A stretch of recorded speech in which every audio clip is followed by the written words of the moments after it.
iniisip pag ako ay mag-isa. Kaya sinulat mga titik, ang laro'y kinabisa. Ginalawan ko lang yung hilig at ako ay nanahimik. Dahan-dahan kong pinagmasdan aking paligid. At sa paglalakbay ko tila madami na nabago. Puro yabangan at angasan ng mga gago. Pero ang tanong ko ay paano mo papatunayan? Hanggang kailan mo kaya ipakita kahusayan? Yung sulat mo kailan mo kukulayan? Kung puro amat lang ibig sabihin ay wala yan. At wala naman akong magagawa kung yan ang gusto mong gawin. Kakampi mo ako dito at hindi ka tunggali. At ako ay isa lang din sa mga nangangarap na gustong tingalain. Parang bituin ng mga tala. Napasama din ako sa mga masamang gawi. Ang importante naman dito kung paano magbawi. Kung paano tatawid sa mga maling dinaanan. Maliit man yung hakbang basta walang tinatapakan. Kahirapan ng kalaban kaya dapat mong tapakan. Gawin mo nang gawin hanggang milyon ay mahawakan. Malasahan mga pagkaing mamahalin, mamaalam sa mga dati mong gawain. Mas tumapang, anumang hamon ng parating. Di na bago sa kanya, handa-handa ko saluhin.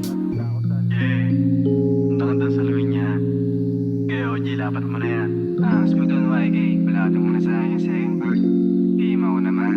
Marahil na baliwan tingin ng karamihan. Dito na ako naaliw sa akin nakahiligan. Kung makita man mikropono na ang kahaligan, sa akin ay hindi ko kakailayan. Magmula kasi nung ikaw ang aking nasilayan. Tila ba nang gigil lumabas din ang kahusayan. Kaya kada laban meron na rin pinaghugutan. Ngayon alam ko na nasa iyo ang kasagutan. At malabo nang tumigil kung anong nasimulan. Pangalan ko ngayon unting-unting aapoyan. Mga mensahe na sa kanta ko pinadaan. Mga dura kong pinupulot nyo, alam nyong may laman. Oo, mahirap tong parisan. Bihira lang kasi tuminsan. Ang galing sa unos pangkat na di pangkaraniwan. Maliban sa mga taong kumalaban, pangarap namin ay patungo sa katotohanan.